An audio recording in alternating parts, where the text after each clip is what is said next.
மற்றொரு அண்மை செய்தியை பார்த்து வருகிறோம். மதுரை மாவட்டம் திருப்பரங்குன்றம் முருகன் கோவிலில் பங்குனி திருவிழாவின் முக்கிய நிகழ்ச்சியான தேரோட்டம் தற்போது தொடங்கி விமரிசையாக நடைபெற்று வருகிறது. பல்லாயிரக்கணக்கான பக்தர்கள் தேரை வடம் பிடித்து இழுத்து வரக்கூடிய இந்த காட்சிகளை தற்போது நாம் நேரலையில் பார்த்து வருகிறோம். திருப்பரங்குன்றத்தில் பங்குனி பெருவிழா தேரோட்டம் தற்போது கோலாகலமாக தொடங்கியிருக்கிறது. பல்லாயிரக்கணக்கானோர் கலந்து கொண்டு அரோகரா கோஷமிட்டபடி தேரை வடம் பிடித்து இழுத்து சாமி தரிசனம் செய்து வருகிறார்கள். விவரங்களோடு மதுரையிலிருந்து செய்தியாளர் சல்மான் இணைப்பில் இருக்கிறார். சல்மான், வணக்கம்.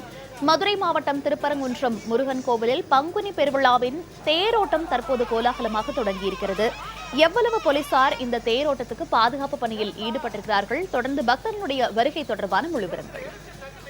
அறுபடை வீடுகளில் முதற்படை வீடான திருப்பரங்குன்றம் சுப்பிரமணிய சாமி கோவில் வருடந்தோறும் பல்வேறு விழாக்கள் கொண்டாடப்பட்டாலும் கூட இந்த பங்குனி பெருவிழா என்பது மிகவும் பிரசித்தி பெற்றதாகும்.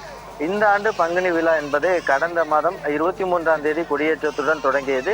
இதனை அடுத்தாக நாள்தோறும் முருகப்பெருமானும் தெய்வானும் காலையிலும் பல்லக்கிலும் மாலையும் தங்கமயில் வாகனம் உள்ளிட்ட பல்வேறு வாகனங்களிலும் எழுந்தருளி திருவிழாவிலிருந்து பக்தர்களுக்கு அருள்பாலித்து வந்தனர். இந்த நிலையில்தான் விழாவின் முக்கிய நிகழ்வாக நேற்று முருகப்பெருமான் தெய்வானை திருக்கல்யாண உற்சவம் நடைபெற்ற நிலையில் மதுரையிலிருந்து பிரியாவிடையுடன் சுந்தரேஸ்வரர் பெருமானும் மீனாட்சி அம்மனும் ஆகியோரும் கலந்து கொண்ட அந்த திருமணம் நிகழ்வானது கோலாகலமாக நடைபெற்றது.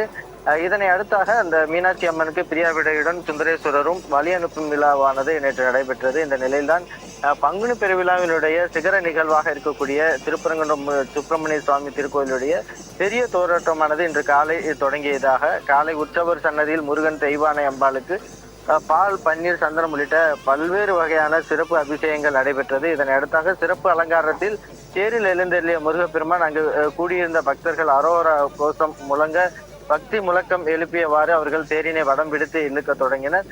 தேரானது அந்த பெரிய தேரானது கிரிவல பாதை முழுவதுமாக ஆடி அசைந்து செல்லக்கூடிய நிலையில் பல்லாயிரக்கணக்கான பக்தர்களும் மதுரை மட்டுமல்லாமல் பல்வேறு பகுதிகளில் இருந்து வந்திருக்கக்கூடிய ஏராளமான முருக பக்தர்கள் தேரினை வடம் பிடித்து இழுத்து அரோகரா என்ற பக்தி முழக்கங்களை எழுப்பியவாறு வடம் பிடித்து இழுத்து சுவாமி தரிசனம் செய்து வருகிறார்கள். இந்த தேரோட்டம் என்பது அந்த மலையை திருப்பரங்குன்றம் மலையை சுற்றிலும் 3 கிலோமீட்டர் சுற்றளவிற்கான அந்த கிரிவல பாதையில் அந்த வலம் வரக்கூடிய நிலையில் 4 மணி நேரத்திற்கு மேலாக இந்த தேரோட்டமானது நடைபெறும். எனவே தொடர்ச்சியாக அதிகாலை முதலாகவே பல்லாயிரக்கணக்கான பக்தர்கள் பல்வேறு பகுதிகளிலிருந்து வருகை தருகிறார்கள். தேரோட்டத்தை முன்னிட்டு காவல்துறையினரை பொறுத்தமட்டிலும் 400க்கும் மேற்பட்ட காவல்துறையினர் பாதுகாப்பு பணிகளில் ஈடுபட்டு வருகிறார்கள். அதே போன்று மாநகராட்சி சார்பில் குடிநீர் உள்ளிட்ட ஏற்பாடுகளும் கூட செய்யப்பட்டிருக்கிறது. தேர்தல் காலம் என்பதால் இது போன்ற நீர்மோர் பந்தல் உள்ளிட்டவை அரசியல் கட்சிகள் அல்லாமல் பல்வேறு அந்த பொதுமக்கள் சார்பில் மட்டும்தான் வழங்கப்பட்டு வரக்கூடிய அந்த நிகழ்வும் கூட பார்க்க முடிகிறது. தொடர்ச்சியாக பங்குனி பெருவிழாவிலே சிகர நிகழ்வாக இருக்கக்கூடிய திருத்தேரோட்டம் வெகு விமர்சையாக நடைபெற்று வருகிறது. இதில் பல்லாயிரக்கணக்கான பக்தர்கள் கலந்து கொண்டு தேரினை வடம் பிடித்து இழுத்து சாமி தரிசனம் செய்து வருகின்றனர்.